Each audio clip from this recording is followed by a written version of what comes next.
Hi, I'm Malis. Last year at my own mother's birthday party, my sister raised her glass and called me the leftover. And everyone laughed. Not just laughed, they meant it. They erased me from every photo. They saved every seat, except one for me. I spent a lifetime asking why I wasn't enough, until I realized maybe I was never supposed to sit at their table at all. But what they didn't know was that a year later, they'd have no choice but to stand and clap. Stay with me because the way it all unfolded, even I couldn't have written it better. I pulled up to my mother's house in Santa Barbara, a sprawling beige suburban property with perfectly trimmed rose bushes lined along the white picket fence. The sun was still high, a balmy spring afternoon wrapping the garden in warmth. My heels crunched against the gravel as I made my way to the backyard, where balloons bobbed in the breeze, and relatives gathered around rented tables draped in pastel tablecloths. There was no greeting committee for me. A few cousins gave half-hearted nods before quickly turning back to their conversations. Others didn't even glance up. I tucked a strand of hair behind my ear and clutched the small gift bag I brought, a thoughtful present that, I knew deep down, would barely be noticed. The air smelled of garden roses and fresh-cut grass. Glasses clinked. A Bluetooth speaker in the corner crackled out soft jazz. It all felt pleasant enough, but the weight in my chest made it hard to breathe. Near the platform, I spotted Mom Vera, glowing in a lemon-yellow dress, standing proudly beside my sister Callista. Callista was the very image of what Vera wanted in a daughter. Tall, composed, her salon blonde hair shimmering under the sunlight.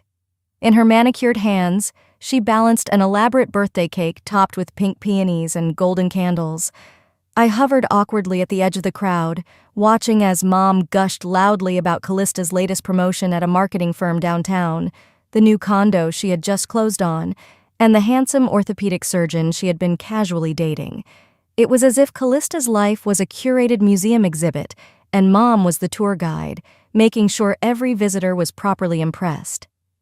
"And let's not forget," Vera said with a beam so wide it could split her face, "Callista planned this entire party while juggling work and her new place.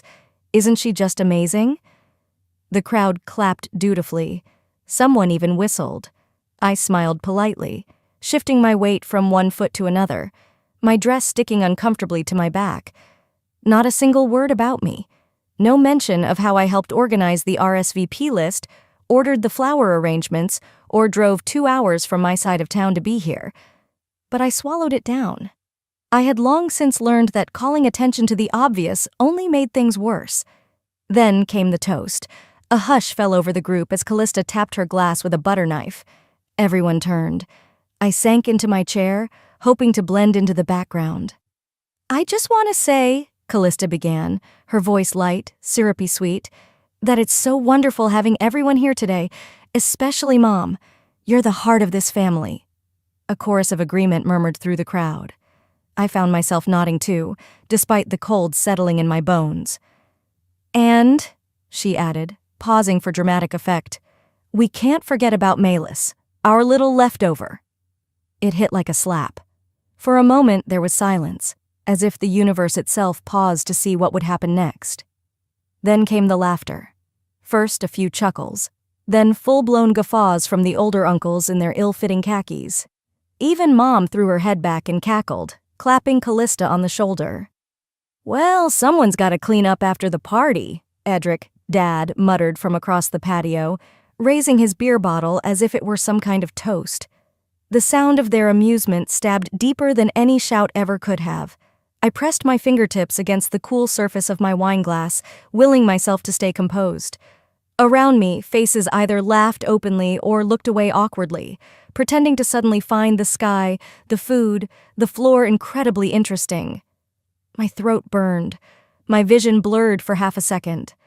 I blinked rapidly, refusing to let tears spill over in public. Not here. Not like this. I glanced down and realized I had started picking at the hem of my dress, a nervous habit from childhood, back when hiding was the only form of defense I had. My nails had already loosened a tiny thread. The chair I sat on suddenly felt too hard, too small, as if I was shrinking inside it, or worse, being erased altogether. "Lighten up, Malis," Callista teased, lifting her glass. "It's just a joke." I smiled, or something that probably resembled one, and stood up. The laughter still buzzed around my ears like a cloud of gnats. "I'll get a refill," I said to no one in particular, walking toward the drink table with deliberate slowness, as if every step I took needed careful permission.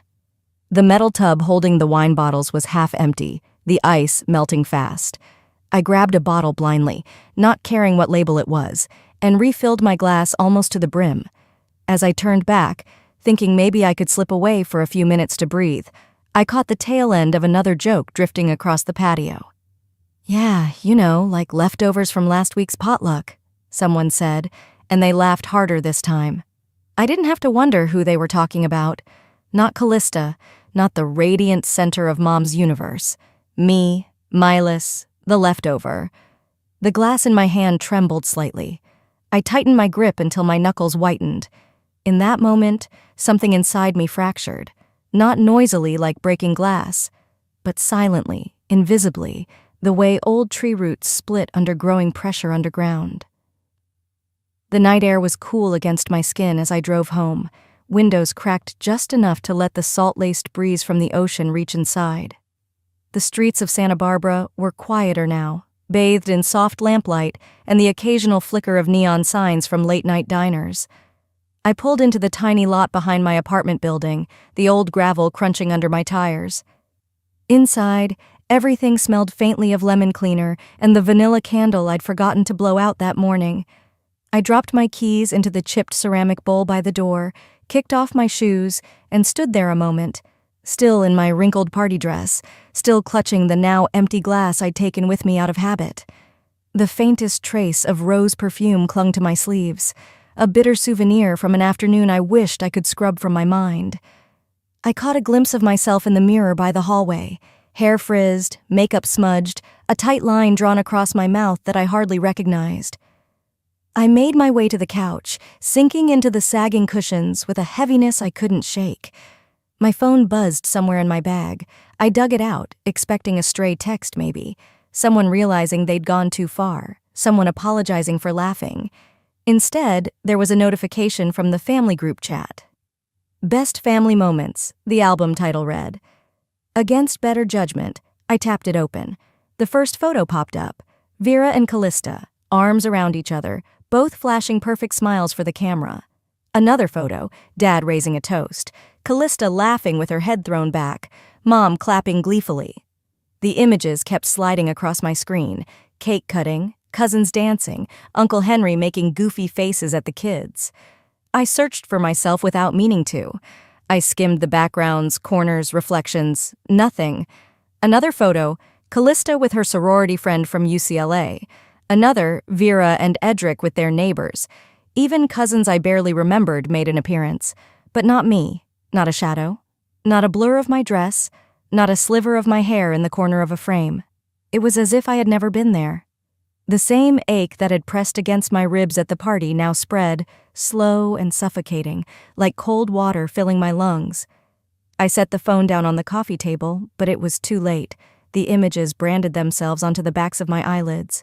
I leaned my head back, staring up at the popcorn ceiling. Faint cracks spiderwebbed above the old ceiling fan. They reminded me of old memories, fractured, spread thin over time, so easy to miss if you didn't look closely.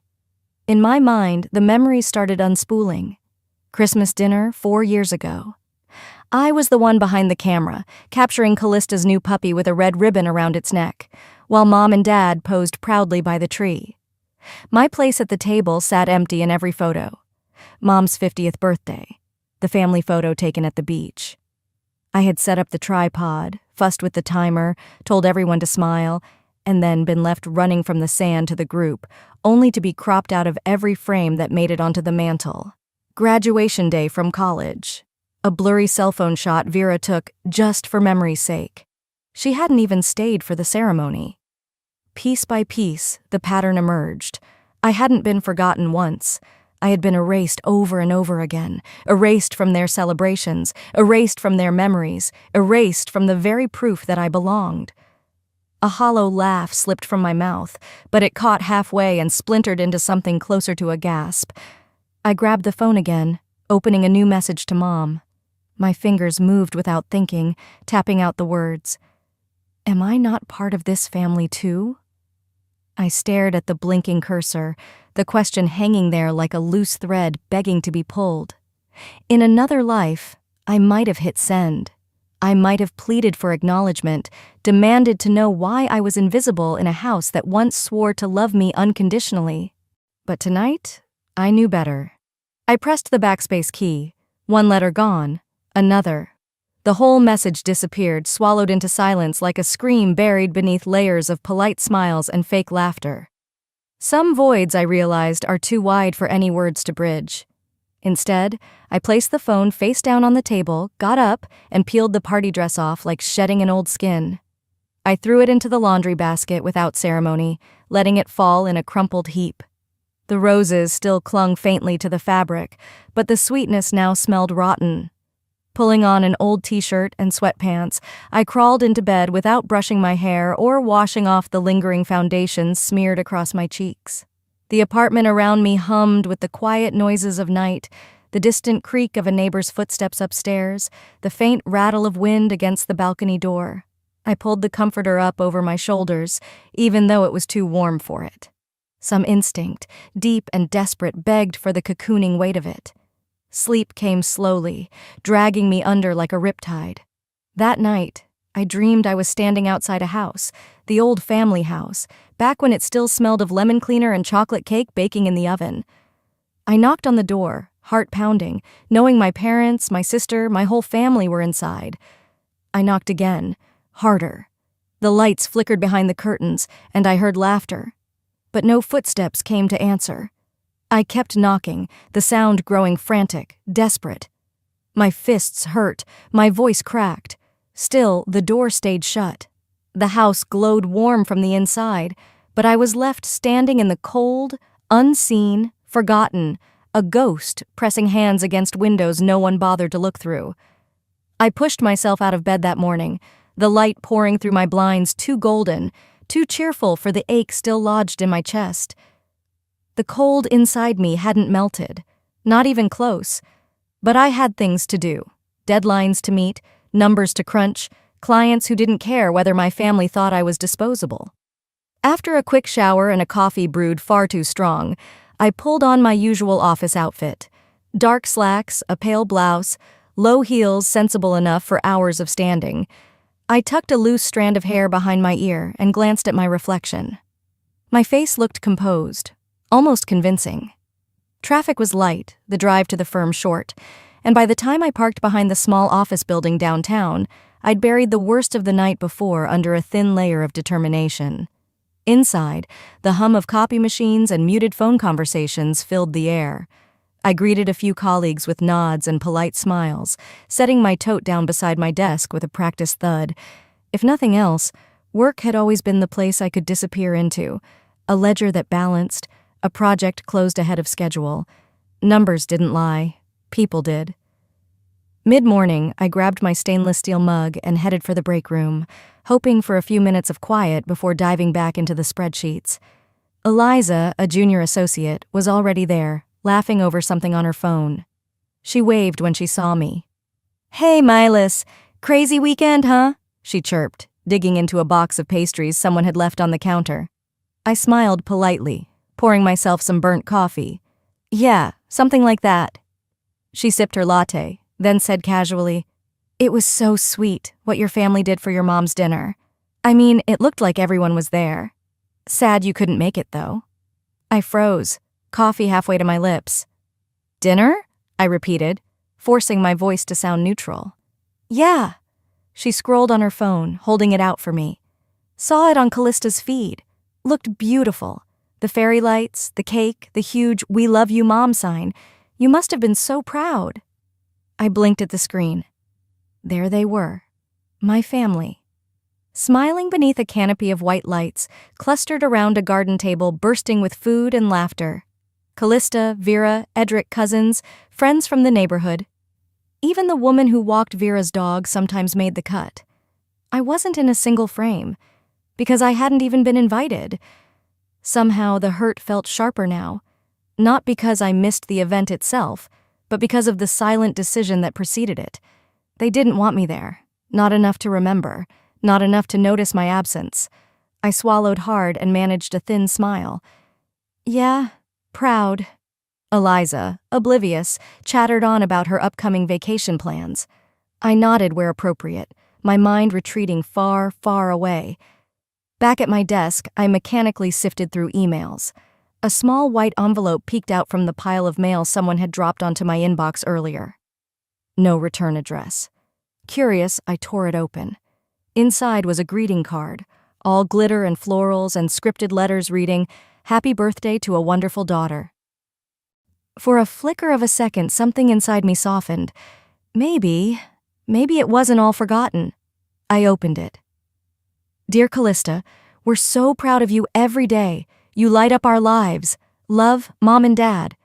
The pen lifted sharply mid-sentence, as if whoever wrote it realized their mistake too late, or didn't care enough to fix it. I stared at the name, not mine, sitting there in blue ink, like a slap across the face disguised as a pat on the back. The envelope had my name on it. The card did not. An afterthought, a scrap thrown toward me like tossing a bone to a dog already forgotten at the back door. The anger I expected didn't come, only a hollow kind of sadness, a deep resignation that felt heavier than any rage ever could. I placed the card flat on my desk, smoothing out the creases, tracing the name with my fingertip. Not as a keepsake, as evidence. Evidence of exactly where I stood in their hierarchy, somewhere between inconvenient and invisible. At lunch, I slipped the card into the bottom drawer of my desk, beneath a pile of old project files. Not because I wanted to keep it, because someday, when the hurt dulled into something almost forgettable, I would need to remember. I would need to remember why I stopped trying. The rest of the afternoon passed in a fog. I checked tasks off my list, answered emails, pretended I didn't feel the hot sting behind my eyes every time someone mentioned family in casual conversation. At 5:30, I gathered my things. As I left the office, I passed Eliza again. She smiled brightly. "See you tomorrow?" I smiled back, automatic and hollow. "Yeah, see you." The parking lot was already half empty, long shadows stretching across the asphalt. I slid into my car and sat there for a moment, hands resting on the wheel, breathing in the sharp scent of the leather seats. They hadn't saved me a seat. They hadn't even looked for me when I wasn't there. That was the moment I decided. If they wouldn't save me a seat, I would build my own table. I spent the next few weeks quietly shifting the gears of my life. If they wouldn't make space for me, then fine. I would carve out my own.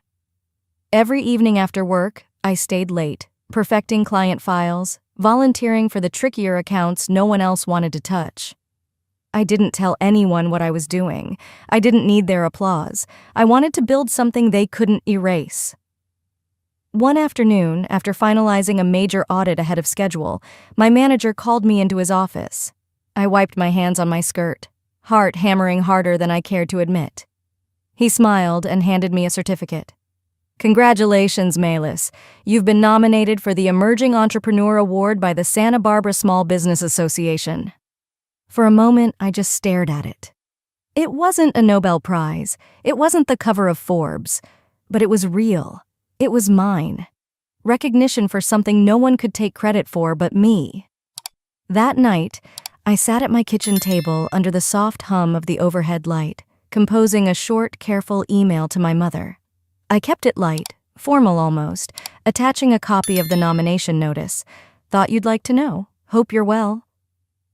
I hesitated before hitting send, staring at the blinking cursor the way someone might stare at an empty mailbox, praying for a letter that never came. Then I clicked send. The reply came 5 minutes later. A single thumbs-up emoji. No words, no congratulations. No, we're proud of you. Not even a good job. A reaction you could give to a funny cat video or a meme, not your daughter's first professional milestone. I sat there, staring at the tiny cartoon hand. It almost felt too absurd to hurt. Almost. 2 days later, Vera invited me to a family lunch. Against my better judgment, I went. Part of me, the part that still remembered birthday cakes and bedtime stories, hoped that maybe, just maybe, there was something genuine behind the invite. The restaurant was one of those bright, noisy Italian places downtown. Red checkered tablecloths, fake grapevines on the ceiling, waiters who shouted drink orders across the room. The kind of place you couldn't be angry in. At least, not loudly. Everyone was already seated when I arrived. Callista spotted me first. Her smile was wide, her wave exaggerated. "There she is," she called out, as if I were the guest of honor instead of an afterthought. I sat down, nodding politely to Vera and Edric. Neither stood. Neither smiled much either. The waiter took our drink orders. Chatter buzzed around the table. New cars, new renovations, Callista's upcoming vacation to the Bahamas, while I stirred my water with a straw, unseen. Then, just as the pasta arrived, Callista tapped her wineglass with a fork. "I think we should raise a toast," she declared. I straightened slightly in my seat. Maybe they had planned something after all. "To Melis," Callista said, her tone syrupy sweet, "for finally, almost doing something noteworthy." A ripple of laughter rolled through the table, light at first, then bolder as the others caught on. Someone at the far end, a second cousin I barely knew, added, "Hey, a participation trophy is still a trophy, right?" More laughter. Louder now. Even Edric chuckled behind his hand. Vera smiled thinly, sipping her wine. I froze, my fork halfway to my mouth. The air around me thickened, the clatter of plates and glasses fading into a dull roar in my ears. I wanted to say something, anything, but my mouth felt filled with cotton. The humiliation settled into my bones, heavy and familiar. I forced a smile, nodded as if I were part of the joke, pretended my heart wasn't crumbling into 1,000 sharp, glittering pieces under my ribs. Excusing myself, I pushed back from the table, careful not to scrape the chair too loudly, careful not to let them see the tremble in my hands.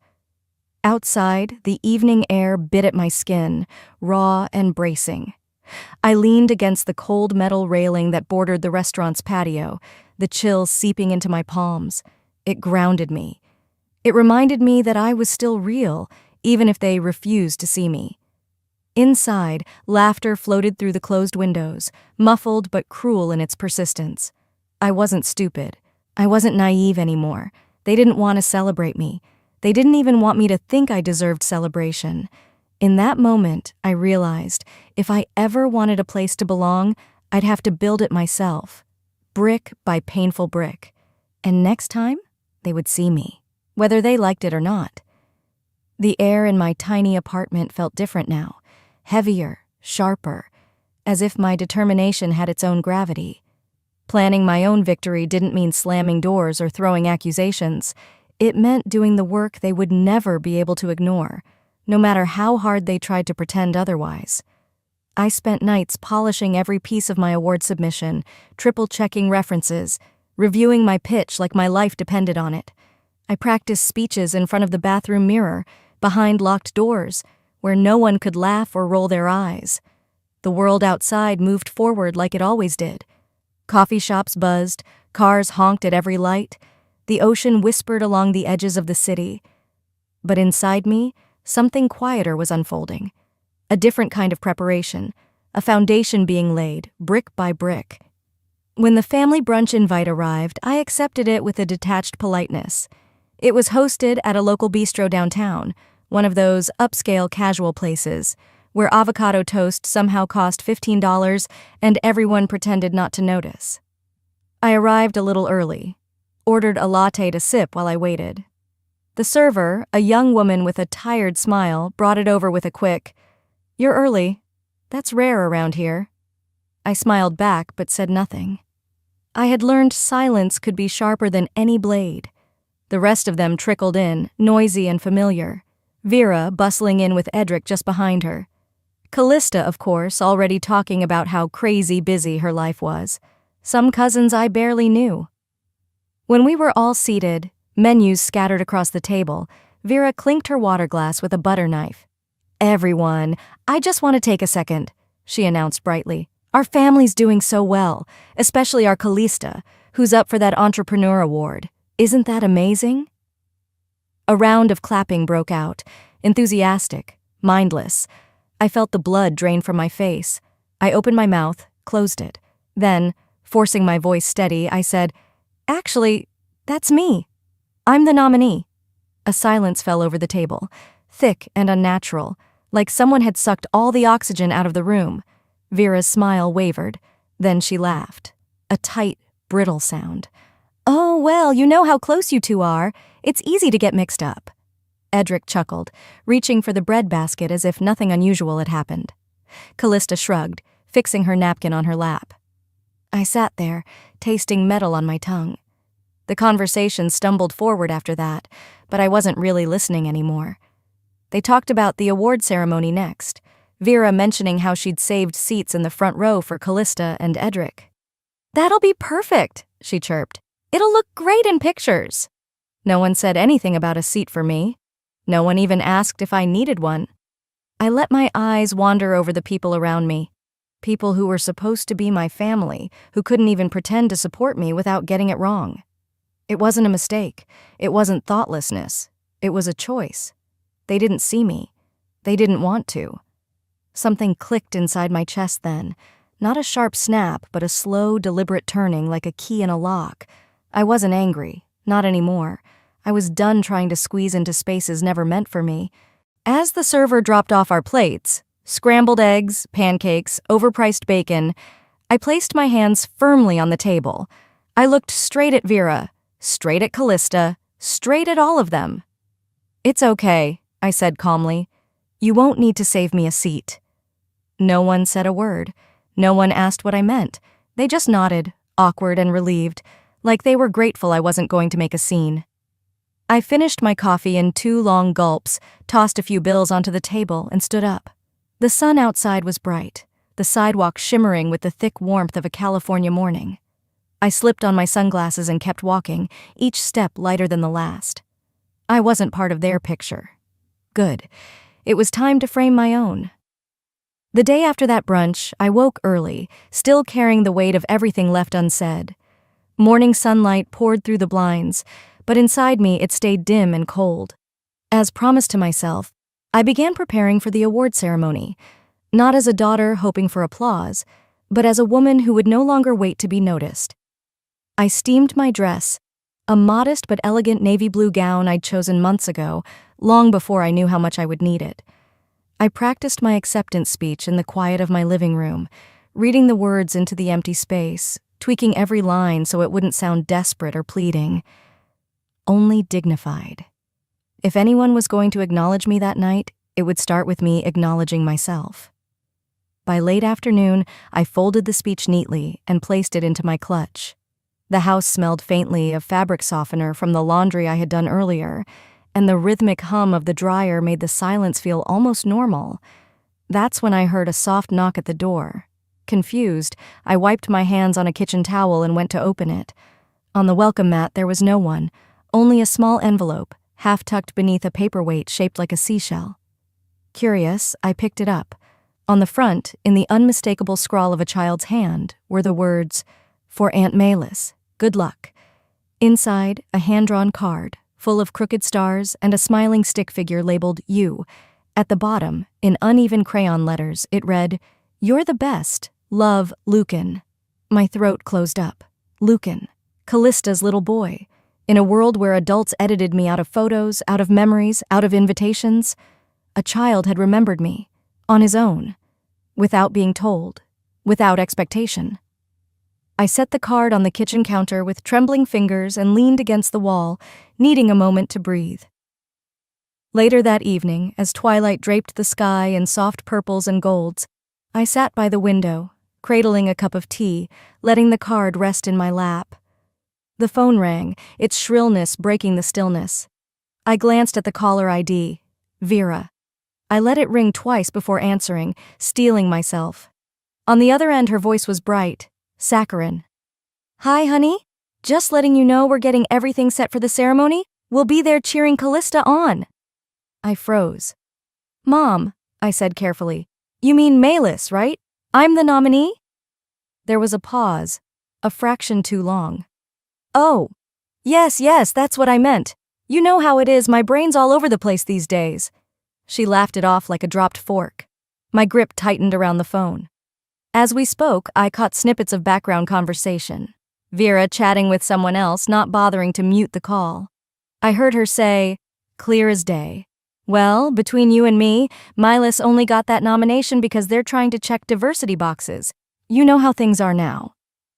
The words hit harder than any slap could have. I ended the call without another word. I stood there, the phone dangling in my hand, staring into the dim room as if I could somehow unhear it. All the effort, all the loneliness, all the dignity I had fought so hard to keep, reduced to a political checkbox in her mind. I sat down heavily on the couch, the card from Lucan slipping from my lap to the floor. I bent to pick it up, holding it close, letting silent tears track down my face. Not loud sobs, not the kind of crying that demands to be noticed, just the quiet leaking of something long, long broken. I didn't know how long I sat there, clutching that card like a lifeline. But somewhere between the tears, a thought formed. Steady, fierce. I wasn't going to let them define me. Not anymore.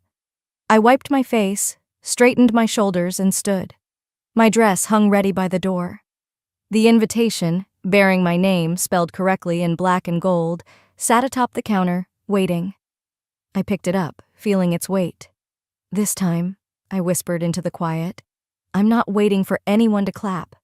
Whether they showed up or not, whether they cared or not, whether they even said my name correctly or not, I would stand on that stage, and they would watch, whether they wanted to or not."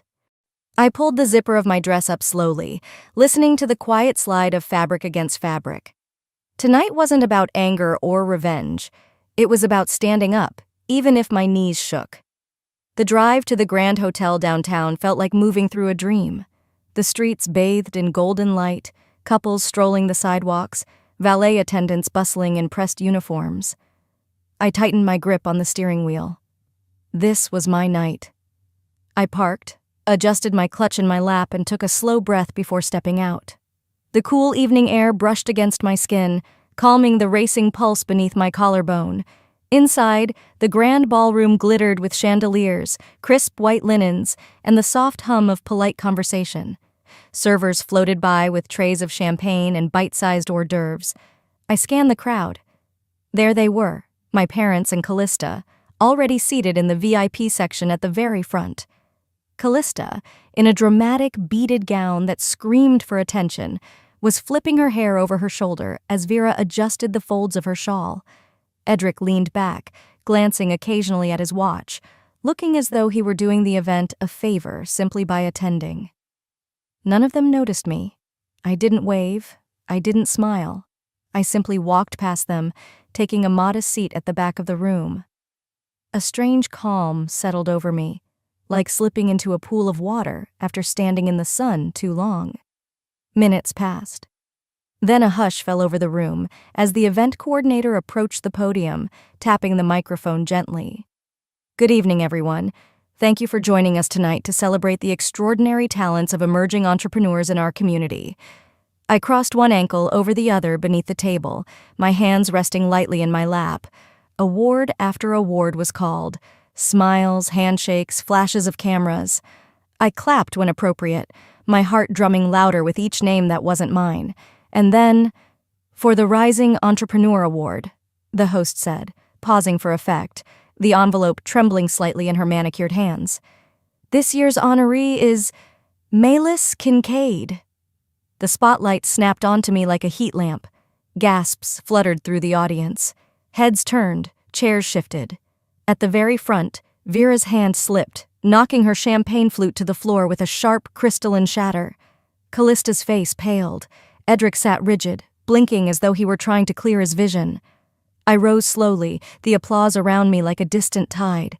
The hem of my dress brushed the floor as I walked, one step, then another, each footfall heavier with meaning than the last.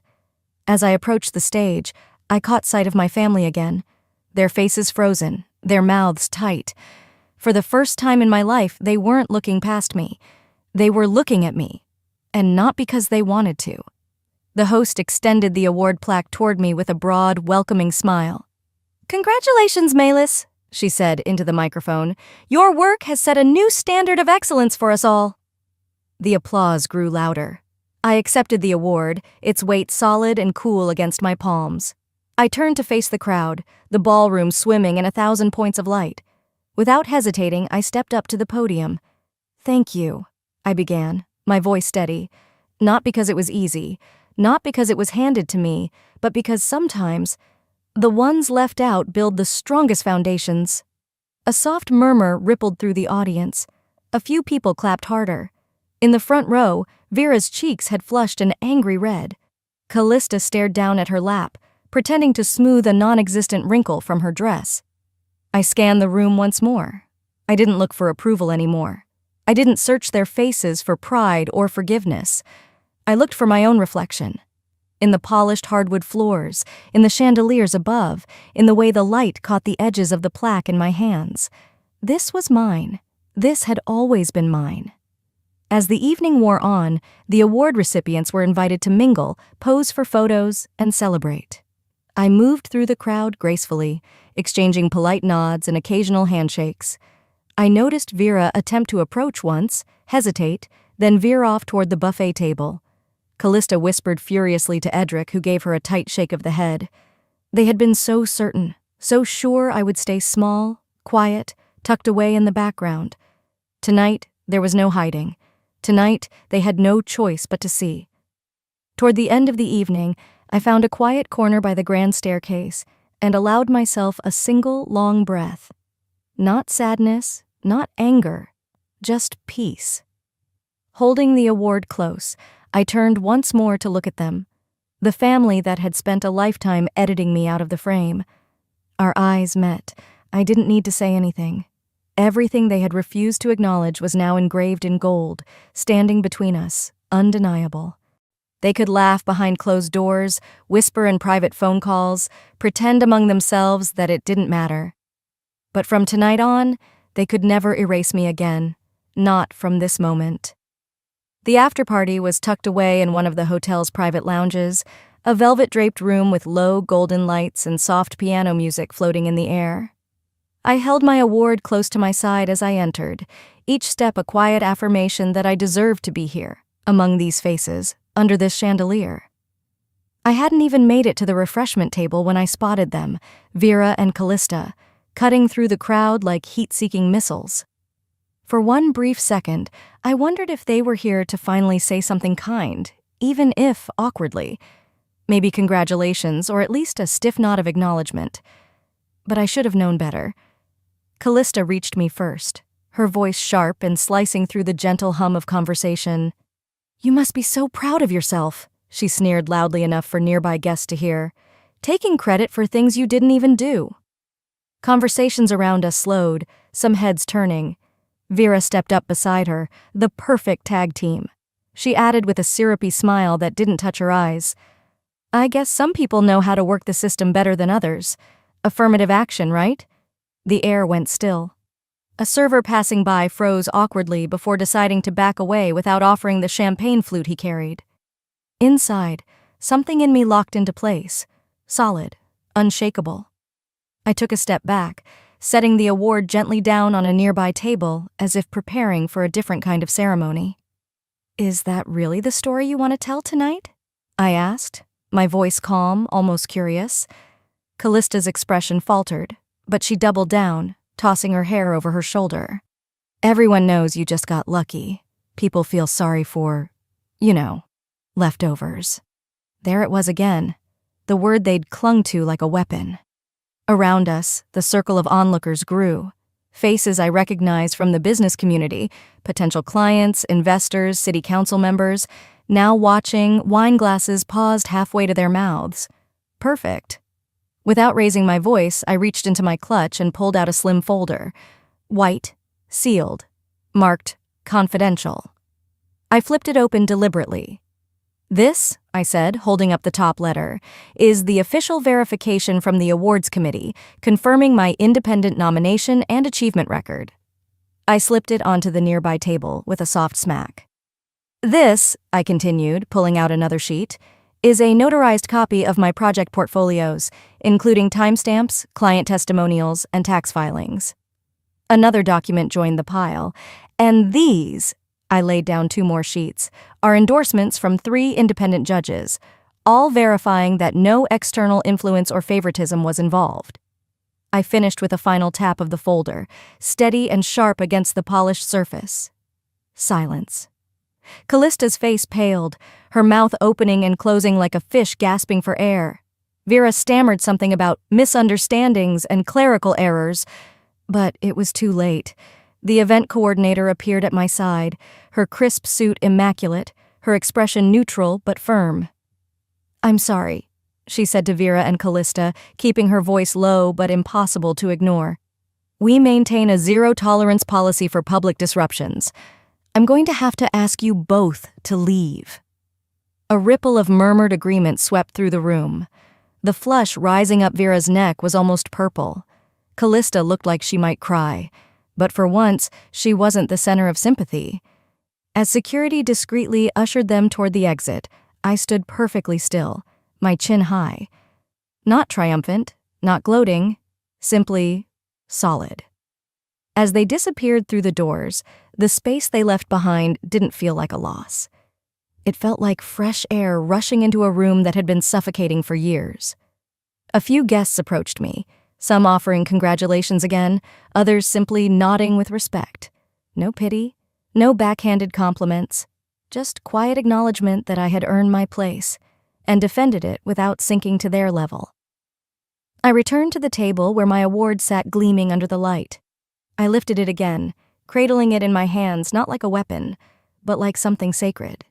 They had tried so hard to silence me, to erase me, but tonight the only thing erased was their control. I exhaled slowly, feeling lighter than I had in years. In the quiet that followed their departure, I didn't hear whispers or shame or doubt. I heard something else entirely. Something small but fierce. My own worth.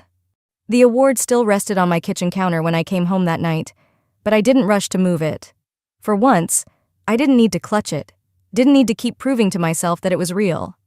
Instead, a week later, I found myself sitting on my tiny balcony, a chipped mug of coffee cooling by my elbow, the ocean stretching beyond the rooftops of Santa Barbara. The sea breeze combed through my hair, threading salt into the air. Somewhere far below, kids laughed as they ran down to the beach. Next to me, propped carefully against a small plant, was the glass plaque, the one they had tried so hard to pretend didn't exist. It caught the morning light, throwing soft rainbows across the cracked concrete at my feet, and for the first time, I realized I didn't need applause. The ocean clapped well enough for me. I sipped my coffee slowly, letting the silence anchor me. A buzz from my phone broke the stillness. I glanced down and saw the name, Vera. The message was short. "Proud of you. Hope you'll come by next Sunday." No apology, no acknowledgement, no mention of the years erased, the dinner skipped, the birthdays forgotten, the names swapped. Just a vague, dangling branch, brittle and hollow. I stared at it for a long moment, feeling nothing. No rage, no hunger, no desperate ache to be seen. That emptiness used to terrify me. Now it felt like peace. I thumbed out a reply, short, polite. "Thank you. I have other plans." No drama, no explanations, no door left ajar for them to walk back in without earning it. I hit send, set the phone face down on the table, and leaned back into the chair that had become my new throne. Inside, my small apartment glowed with a warmth it hadn't held a year ago. Not because anything grand had changed, the same peeling linoleum, the same secondhand furniture, but because I had changed. I wasn't standing outside anymore, nose pressed to a glass window, waiting for someone to unlock the door.